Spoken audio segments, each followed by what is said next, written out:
The South Park train, which left Leadville at 15 minutes past 7 o'clock Thursday evening, when near Thompson's, which is 7 miles from Buffalo Creek Station, at between 3 and 4 o'clock yesterday morning, while rounding a sharp curve, was suddenly thrown from the track, and two cars, a Pullman and first-class car, and the baggage wagon were precipitated some 30 feet down a steep embankment into the water of the River Platte, which fortunately at this point is a little better than a running rivulet. When the train left Leadville, it was more than ordinarily well filled, but at the time of the accident, only 26 passengers were on board. Fortunately, not one of these was seriously injured, and the most severe accident being that to a passenger who subsequently was left at Buffalo Creek, who sustained a fracture of the collarbone. The rest of the passengers escaped with a few severe bruises. The only lady passenger, a resident of Denver, though severely shaken, was otherwise none the worse for the rough experience she underwent. Nearing Thompson's, the South Park line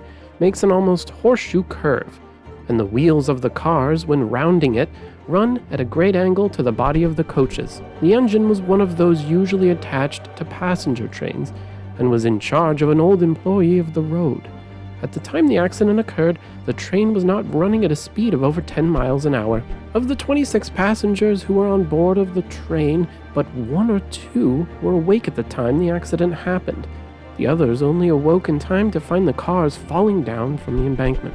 How the accident exactly came about, none of those on board could exactly tell, but the graphic description given by two of the passengers whose efforts and coolness in the time of danger helped prevent a terrible catastrophe served to describe the scene with wonderfully telling effect. One of these gentlemen, Mr. E.C. Elias of Leadville, who is now staying at the International Hotel here in Denver, together with a friend, Mr. Laughlin of the same city, were passengers by the train and occupied opposite berths in the sleeper, near the middle of the car. At the time the train began to round the curve, observed Mr. Elias, I was lying fast asleep, and only woke up when, in a sudden pitch, the car, which was the rear one, swerved to the right, and ere I had time to rise in bed, began to turn over. I felt we were going, and involuntarily reached down and seized my boots. One of them, I think I had got on before the car, took a second somersault,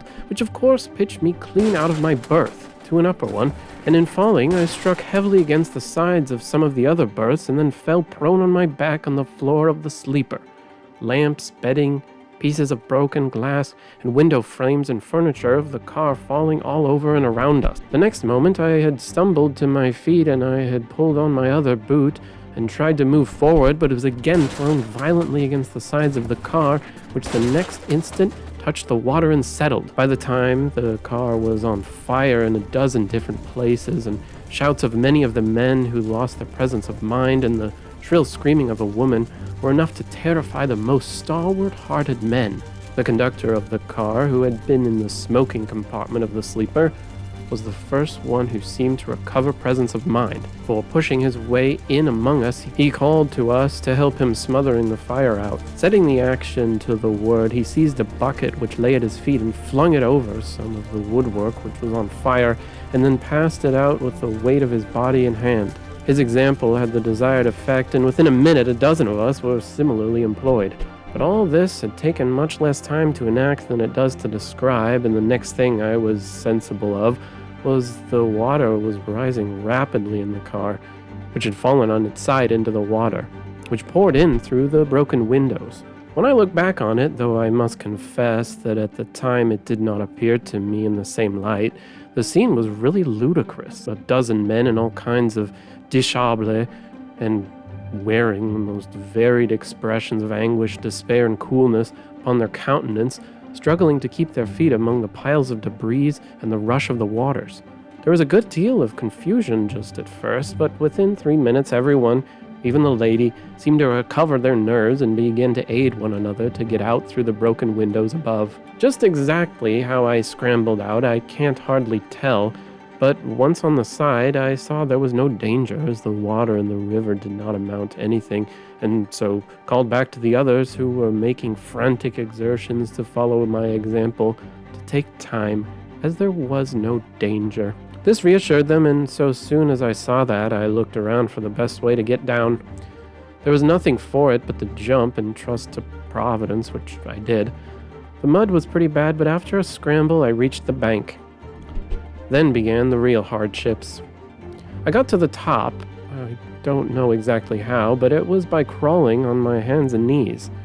And about halfway up the embankment, which was thickly covered with snow, frozen crisp and hard, I turned half round and obtained a view of my companions in the sleeper and those who were in the other car, many of whom were close on my heels, while some were still standing hesitating on top of the cars. When I reached the top of the embankment, a sort of council of war was held. Afterwards, fires were lit, and with blankets and coverlets taken from the sleeper, we made ourselves as warm as possible under the circumstances.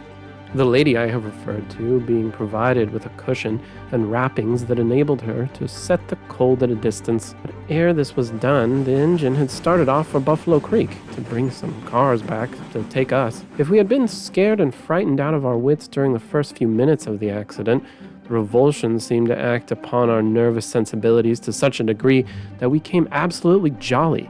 And anyone who had seen us sitting around the fires and laughing, joking, and telling funny stories would rather have taken us for a party of travelers bivouacking alongside the line for pleasure. When daylight came, we were enabled to view the wreck, and some of us scrambled down the embankment, and I got a better view. The framework of both the sleeper and the passenger car remained comparatively uninjured, but the whole of the inside furniture and fitting of both cars were reduced to mere debris. The frames of the coaches may again be used, but the fitting, I don't think, can be.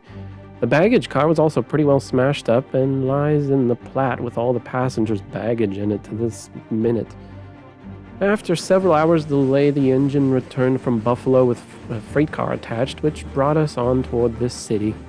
When 4 miles outside of Denver, we met up with the passenger train, which had an empty coach attached attended for us, and into this we were changed. The South Park Company made no arrangements for our comforts or transportation and failed even to send a doctor on to our assistance, that official only putting in an appearance when the train arrived at the depot here in Denver. The passengers were examined upon their arrival in the city, but none were found to be seriously hurt. Rocky Mountain News Weekly, Volume 23, March 16th, 1881.